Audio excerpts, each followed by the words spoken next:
Hi welcome to my Sunday vlog. My അല്ലല്ലോ, ഇപ്പം നമ്മുടെ അല്ലേ. Sunday, Monday, Tuesday, Wednesday, Thursday, Friday, Saturday എല്ലാം നമ്മുടെ അല്ലേ. അപ്പോൾ welcome to our Sunday vlog. ഈ ഒരു പാത്രം മേടിച്ച് വെച്ചിട്ടുണ്ടല്ലോ, ദിവസങ്ങളായി ഇതിനകത്തൊന്ന് കുക്ക് ചെയ്യാൻ വേണ്ടി കൊതിച്ചിരിക്കുമായിരുന്നു. എൻ്റെ ഒരു വാശിയായിരുന്നു ഇതിനകത്ത് ബീഫ് മാത്രം വരട്ടിയെടുക്കാനുള്ളതാണ്. അതുകൊണ്ട് ഞാൻ വേറെ ഒന്നിനും ഉപയോഗിക്കാതെ ഇങ്ങനെ നോക്കിയിരിക്കുമായിരുന്നു. അവസാനം ബീഫ് മേടിച്ചു. ഇന്ന് സൺഡേ ആയിട്ട് വീട്ടിലൊരു പുതിയ പാത്രമൊക്കെ മേടിച്ചു. അതിനകത്ത് എന്തെങ്കിലും ഉണ്ടാക്കാൻ വേണ്ടി ഭയങ്കര ഉത്സാഹമാണ്. നല്ല തോന്നണം. അവനടക്കുന്ന കോണുണ്ട്. അപ്പം നമുക്ക് ബീഫ് വരട്ടിയെടുക്കാം.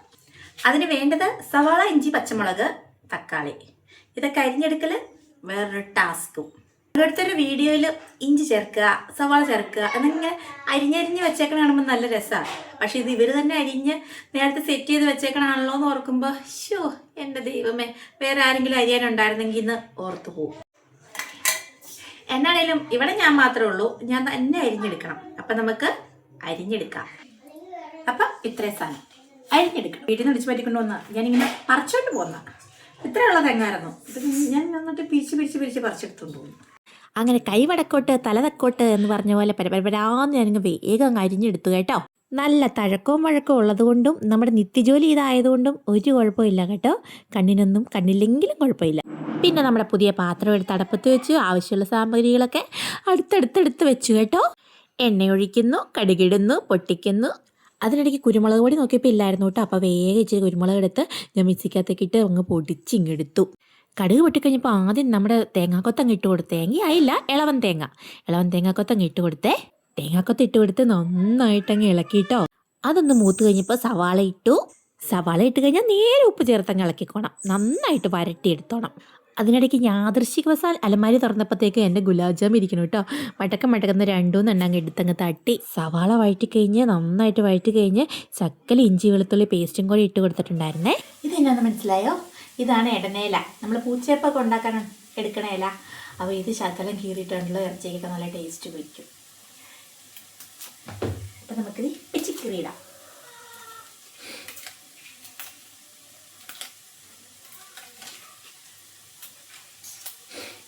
നല്ല ടേസ്റ്റാണ് കേട്ടോ ഇതിട്ടാ ഇറച്ചിക്ക്. വേറൊരു വെറൈറ്റി ടേസ്റ്റ്. മഞ്ഞപ്പൊടി നമ്മൾ ഇറച്ചിക്കകത്ത് ഇട്ടതാ, എന്നാലും ഇതിനൊരു ശക്കല ഇട്ട് കൊടുക്കാം, ലേശം. മുളക് പൊടി ഇട്ടു, മല്ലിപ്പൊടി ഇട്ടു, നന്നായിട്ട് കൂട്ടി ഇളക്കി. പിന്നെ ബീഫ് റോസ്റ്റ് മസാല, പിന്നെ നമ്മുടെ കുക്കറിൽ ഉപ്പും മഞ്ഞപ്പൊടി ഇട്ട് വേവിച്ച ബീഫ് ഉണ്ടായിരുന്നേ. അപ്പോൾ അതിൻ്റെ വെള്ളം ശകലിച്ച് ഒഴിച്ചു കൊടുത്ത് ആ ഗ്രേവി ഒന്ന് തിക്കാക്കണം. എന്നിട്ട് വേണം നമ്മൾ ഇറച്ചി ഇട്ട് കൊടുത്ത് വരട്ടാൻ. ഇങ്ങനെ ഓരോ വെള്ളം ഇങ്ങനെ വറ്റിച്ചെടുക്കുമ്പോഴുണ്ടല്ലോ ആ ഗ്രേവിയിൽ നല്ല ടേസ്റ്റാണ് കേട്ടോ. പിന്നെ ബീഫ് ഇട്ട് വരട്ടിയെടുത്ത് അതിൻ്റെ മുകളിൽ ഇങ്ങനെ തക്കാളി നിരത്തി. തക്കാളി മൊത്തം അതിനകത്ത് വീണില്ല കേട്ടോ, കുറച്ചൊക്കെ എൻ്റെ വായിലേക്കും വീണിട്ടുണ്ട്. അറ്റ് ലാസ്റ്റ് കുറച്ച് മല്ലിയില, അത്രയേ ഉള്ളൂ കേട്ടോ.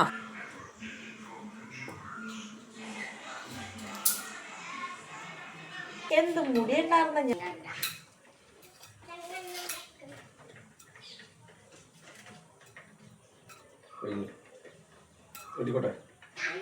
ഞാൻ എൻ്റെ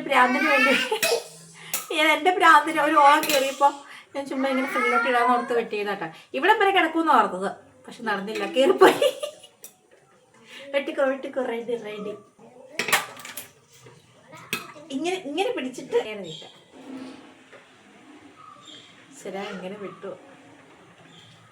ഒത്തിരി വെട്ടല്ലേ, വലിച്ചു പിടിക്കണ്ടേ.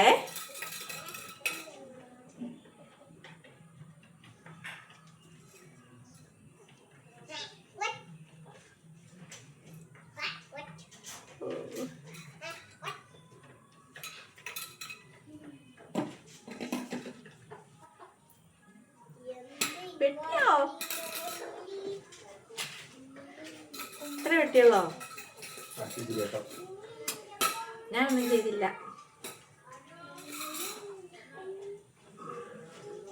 ഓണേന്നാ കിടന്നത്. ബാക്കപ്പാറടി.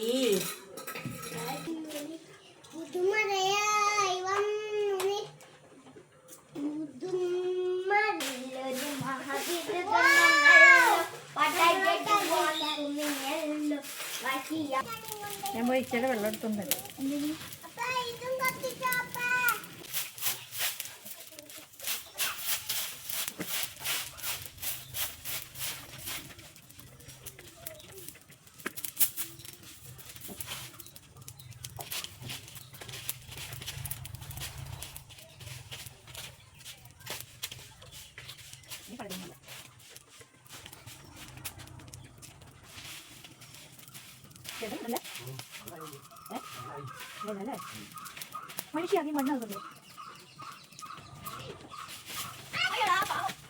അങ്ങനെ പുറത്തെ കാര്യങ്ങളൊക്കെ കഴിഞ്ഞ് അകത്ത് വന്നിരുന്നപ്പോൾ എനിക്ക് ചോറുണ്ണാനേ തോന്നിയില്ല കേട്ടോ.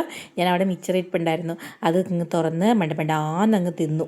അതിനകത്ത് കടല കുറേ ഉണ്ടായിരുന്നു. അപ്പോൾ കടല ഇങ്ങനെ കുറേ ഞാനിങ്ങനെ പറക്കി പറക്കി തിന്നു. ഒന്ന് തിന്നു കഴിഞ്ഞപ്പോഴത്തേക്ക് നല്ല രസം. പിന്നെ ഞങ്ങളുടെ എല്ലാം കൂടെ അങ്ങ് പറക്കി.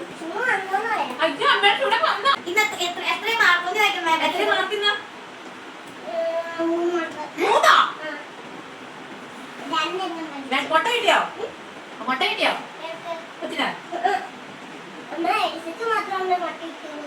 കിട്ടിയോ?